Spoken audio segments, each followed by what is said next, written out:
Primeiramente, o que é a psicologia da educação?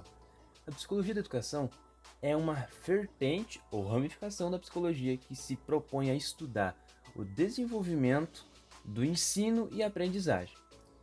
Como eu já acabei de citar em desenvolvimento, tem duas vertentes principais dessa psicologia da educação, que são psicologia do desenvolvimento e psicologia da aprendizagem. Psicologia do desenvolvimento foca no estudo de como nascem e como desenvolvem as funções psicológicas do ser humano. Já a psicologia da aprendizagem volta-se para o estudo do complexo processo com as formas de pensar e, no geral, opiniões, assim, fatos na sociedade no geral são absorvidos pelaquela pessoa, que ela compreende esse conteúdo e leva com ela, né? E geralmente a psicologia do desenvolvimento está associada à construção de características e a psicologia da aprendizagem ao processo de absorção de conteúdo. E as teorias da aprendizagem estão sempre relacionadas com a psicologia da educação. Aqui é onde vemos onde a psicologia e as teorias de aprendizagem se relacionam. Existem diversas correntes e agrupamentos distintos, e os mais comuns e cobrados em concursos são 1. Inativismo, ambientalismo e interacionismo, e 2. Comportamentalismo, cognitivismo e humanismo.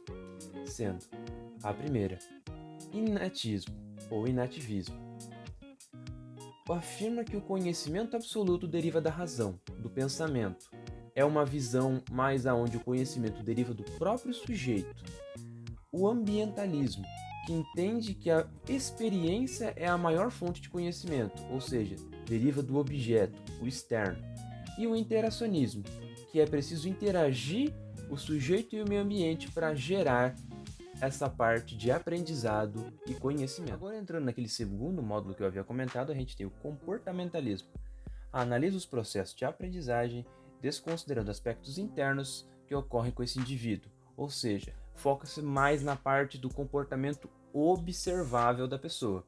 E também tem o cognitivismo, que é a cognição e o processo por meio do qual o mundo do significado tem origem. É uma abordagem que tenta conhecer como o homem tem o processo de conhecimento acerca do mundo, como esse processo é gerado e como isso é transmitido para aquela pessoa. E, por último, nesse segundo módulo, tem o humanismo, que prioriza com base de aprendizagem da autorrealização do aprendiz, que ele tem uma maior valorização do aspecto cognitivo e do motor afetivo, porque gera mais a questão dos que prioriza essas duas partes ao invés de uma única, como eram os outros dois módulos. Agora passando para a parte dos slides, vocês podem observar ali em questão de psicologia, de educação e teorias de aprendizagem que eu quis frisar muito o fato de que os dois se relacionam o tempo inteiro, não são a mesma coisa, porém se relacionam muito. E sobre os módulos que eu comentei antes, eu vou dar exemplos de grandes autores bem renomados no meio de educação, para fundamentar o que eu digo, e dar uma explicada melhor, ou só dar uma repassada no ponto para ficar bem claro sobre o assunto. Aqui, em inatismo, o que importa é o sujeito-razão, ou seja, a pessoa, o próprio, o que vem dela. Arnold Gesell. Ambientalismo, o que importa é o externo, o ambiente. Como exemplos temos Skinner, Pavlov e Watson. Interacionismo, o que importa é o sujeito/ambiente, uma junção dos últimos dois fatores. Exemplos: Piaget, Vygotsky e Wallin. Comportamentalismo, foco no comportamento. Exemplos: Skinner, Pavlov e Watson.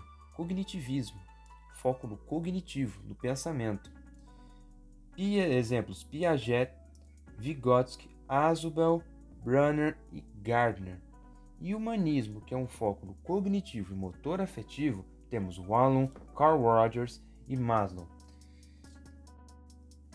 A parte que eu acabei de comentar sobre autores e exemplos é mais como fundamentação do que eu disse, e para ter um bom exemplo de pesquisa, caso alguém tenha ainda alguma dúvida sobre o assunto, em relação a autores ou dúvida mesmo em